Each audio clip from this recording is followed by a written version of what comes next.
మీరు తీసుకునే అదే మందులు, అదే నాణ్యమైన మందులు, కానీ సగం ధరకే. అవును, మెడ్ప్లస్ బ్రాండ్స్ పై 50 to 80% తగ్గింపు. ఈ మధ్య ఆటో ఇమ్యూన్ కండిషన్స్ అనేది విపరీతంగా పెరుగుతున్నాయి కదా. సో దీనికి గల కారణం ఏంటి? మన రోగ నిరోధక శక్తి మనకి వ్యతిరేకంగా ఎందుకు పనిచేస్తుంది? నీ బాడీ నీ టెంపుల్. అలాంటిది మనము బేసిక్ ఆటలో ప్రాబ్లం ఏంటి? ఎందుకు? మన ఆహారంలో పోషకాలు అట్లా ఉన్నాయి. ఫుడ్తో పాటు నువ్వు ఎక్సర్సైజ్ అయితే, ప్రాణాయామం అయితే, మెడిటేషన్ అయితే, లైఫ్ మీద కొంచెం ఫిలసాఫికల్గా అండర్స్టాండింగ్ ఉండాలి. Go go go go go, ఈ జాబు ఆ జాబు, నెక్స్ట్ ఇంకో ఇల్లు, ఇంకో కారు, ఎంత పెద్ద పెళ్ళిళ్ళు, ఎంత ఇవి అవి, ఇంకా that kind of a competition causes stress. Look inward, see what you need, what makes you happy. దాంతో వస్తాయి. అవన్నీ లేకుండా నువ్వు హడావుడిగా బతికేస్తుంటే అందుకే నీకు ఇన్ఫ్లమేషన్ పెరిగిపోతుంది, బాడీలో ఆటోఇమ్యూన్ కండిషన్స్ పెరిగిపోతున్నాయి. హెల్తీ ఫుడ్ అంటే ఏదో చాలా ఖర్చు పెట్టి ఫ్యాన్సీ ఫుడ్ ఐటమ్స్ లేకపోతే మనకి తెలియనివి ఇంపోర్టెడ్ ఫ్రూట్స్ అండ్ వెజిటబుల్స్ తెచ్చుకోవటము, ఇది మాత్రమే హెల్తీ కాదండి. రెగ్యులర్గా మనకి 6 రూపాయలకో 7 రూపాయలకో దొరికే ఆకుకూరలు కూడా చాలా హెల్తీ. సో మనకి సీజనల్గా, లోకల్గా available, generally సీజనలీ locally available fruits and vegetables మనకు కాస్ట్ తక్కువగా ఉంటాయి. తక్కువ కాస్ట్లో కూడా డెఫినెట్లీ న్యూట్రిటివ్ ఫుడ్ అనేది తీసుకోవచ్చు. పప్పు ధాన్యాలు ఎక్కువ ఇంక్లూడ్ చేసుకోవటము, అట్లాగే వీలున్నంత వరకు పాలిష్ చేయనటువంటి బియ్యం తీసుకోవటము, అది కూడా కొంతవరకు బాగా ఎక్సెసివ్గా పాలిష్ చేసినటువంటి బాస్మతి రైస్ కాస్ట్, తక్కువ పాలిష్ చేసినటువంటి రైస్ కాస్ట్ డిఫరెన్స్ ఉంటుంది. సో ఇట్లాంటివి వేస్టేజ్ కట్ డౌన్ చేసుకోవటము, locally seasonally available fruits and vegetables choose చేసుకోవటము, అట్లాగే cheap and best protein sources choose చేసుకోవటము, ఎక్సెసివ్ ఆయిల్ ఇంటేక్ తగ్గించుకోవటము, కుకింగ్ మెథడ్స్ కూడా ప్రెషర్ కుక్కర్ యూస్ చేస్తే తక్కువ టైంలో, తక్కువ గ్యాస్తో అండ్ తక్కువ న్యూట్రియంట్ లాస్తో మనకి న్యూట్రిషియస్ ఫుడ్ అనేది వస్తుంది. సో ఇట్లాంటి మెథడ్స్ అన్నీ కూడా యూస్ చేసుకోవడము. అండ్ ఆల్టర్నేటివ్లీ చూసుకున్నట్టయితే కనుక మనము కొన్ని తెచ్చుకునే కొంచెం ఇన్ఎక్స్పెన్సివ్ అనుకోండి, చిరుతిళ్ళు కానీ బిస్కెట్స్ కానీ ఇట్లాంటివి, కానీ అవి మనం ఎక్కువ క్వాంటిటీలో long period of time, over a period of time తీసుకున్నట్టయితే హాస్పిటల్స్కి మెడిసిన్స్కి అయ్యేటువంటి ఖర్చు ఎక్కువ అవుతుంది. సో ఈ విషయం కూడా మనం ఆలోచించుకొని దానికి తగ్గట్టుగా ఫుడ్ బడ్జెట్ వేసుకుంటే మనకి బెటర్గా ఉంటుంది. భారతీయులు ఎక్కువ మొత్తంలో ఈ షుగర్ వ్యాధి బారిన పడడం గల కారణం ఏంటో మీరు భావిస్తున్నారు? Just India is the capital of diabetes అని చెప్పేయడం ఒక వంతు అయితే, అది మనకు ఒక రకంగా చూస్తే మనకు మంచిది కూడా కాదు. అది గొప్పగా చెప్పుకునే విషయం కాదు. డయాబెటీస్ అనేది జెనెటిక్ అనేది కొంతవరకు ఉన్నా మనకు లైఫ్ స్టైల్ రిలేటెడ్ ప్రాబ్లమ్స్ అనేవి చాలా మార్పులు చెందాయి.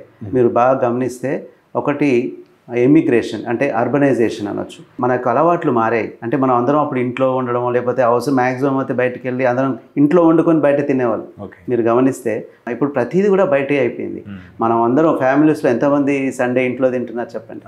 మనకు ఈజీ అవైలబిలిటీ ఆఫ్ ఫుడ్ ఒకటి, తర్వాత వెస్టర్నైజ్డ్ ఫుడ్ హ్యాబిట్స్ ఒకటి, దాంతోపాటుగా మనం తీసుకునే ఆహారంలో ఎక్కువగా ఈ జంక్ ఉండడము, హై క్యాలరీ ఫుడ్స్ ఉండడం, ఫ్యాటీ ఫుడ్స్ ఉండడం, అది ఒక ముఖ్యమైన కారణంగా మారింది. అదే కాకుండా మనం చాలా జాగ్రత్తగా ఆలోచిస్తే మన యొక్క ఫిజికల్ యాక్టివిటీ కూడా తగ్గుతూ ఉంది. మనం ఒక ఫ్యూ డికేడ్స్ బ్యాక్ ఏదైనా కావాలంటే నడుచుకుంటూ వెళ్ళేవాళ్ళం, ఏదైనా తీసుకురావాలంటే. ఇప్పుడు దేనికి కూడా 2 వీలరు 4 వీలరు తీసుకొని పక్కన షాప్కి వెళ్దామన్నా కూడా నడవలేని పరిస్థితి ఏర్పడింది. అది మరి టైం ఫ్యాక్టర్ అంటామా, బిజీ షెడ్యూల్ అంటామా, కారణం ఏదైనా అయి ఉండొచ్చు. అంటే మన యొక్క ఫిజికల్ యాక్టివిటీ, అయ్యో నడవాలా మనం ఇప్పుడు అనే ఆలోచన వచ్చు. ఆ నడక అనేది ఒక భారంగా కూడా మారింది. చాలా ఆశ్చర్యంగా ఉంది. అంటే ఇది నేను యూజువల్గా ఆలోచిస్తూ ఉంటాను, అరే ఏంటి మనం ఫిజికల్ యాక్టివిటీని ఒకటి ప్రత్యేకంగా చెప్పాలా, మీరు ఫిజికల్గా యాక్టివ్గా చేయండి, మీరు ఒక అరగంట నడవండి అని మనం చెప్పాలా అనే దుస్థితికి చేరామా అనిపిస్తుంది ఒక్కొక్కసారి. ఇది కూడా ఒక ముఖ్య కారణంగా భావించాలి. మనం పురోగమిస్తున్నాం అనుకుంటున్నాం, కానీ ఈ విషయాల్లో చూస్తే, మన ఒక ఆహార విషయాల్లో చూస్తే, మన యొక్క ఫిజికల్ యాక్టివిటీ విషయం చూస్తే వెనుకబడుతున్నట్టే అనిపిస్తుంది. ఇప్పుడున్న కాలంలో సెడెంటరీ లైఫ్ స్టైల్ ఎక్కువైపోయి యువత కూడా ఎక్కువ ఫిజికల్ వర్కౌట్ చేయట్లేదు. సో వారికి మీరు ఇచ్చే సలహా ఏముంది? వాళ్ళు just they got to get out of the room. ఎప్పుడు ఈ కంప్యూటర్లు కాకుండా బయటికి వెళ్ళి ఒక సూర్యోదయం, ఒక సూర్యాస్తమం చూసుకుంటే బాగుంటుంది. ఇప్పుడు వీళ్ళు ఎవడు చూడరు. పొద్దున లేసరికి సూర్యోదయం అయిపోతుంది, రాత్రి వచ్చేసరికి సూర్యుడు కూడా వెళ్ళిపోతాడు. సో సూర్యుడిని చూడరు, చంద్రుడిని చూడరు. అది సో అన్ఫార్చునేట్. వాళ్ళు బయటికి వెళ్ళి కాస్త ఎక్సర్సైజు, కాస్త అవుట్డోర్ గేమ్స్ చేస్తే బ్రహ్మాండంగా ఉంటుంది. ఓన్లీ ఇంటర్నెట్ ఇదే కాకుండా సో అవుట్డోర్ బాగుంటుంది. సో చేస్తే బాగుంటుంది. రోజుకి ఒక పెగ్గు తీసుకుంటే ఏం కాదు, ఇది ఆరోగ్యకరమే, మా తాత మా తండ్రి అని మా మాటలు చెప్తుంటారు. మీరు ఇచ్చే సూచన? ఇది చాలామంది సెలబ్రిటీస్ కూడా నన్ను అడిగిన వాళ్ళు ఉన్నారు ఈ విషయాన్ని. అయితే ఆల్కహాల్ ఏ రూపంలో అయినా, అది నాటుసారా కావచ్చు, కాస్ట్లీ, కొంతమంది అంటుంటారు డాక్టర్ గారు నేను ఆల్కహాల్ తీసుకుంటాను కానీ చాలా మంచి ఫారెన్ లిక్కరే తీసుకుంటానండి, ఏం ప్రాబ్లం ఏమి ఉండదు కదా, మంచి కాస్ట్లీ లిక్కర్ తీసుకుంటానండి.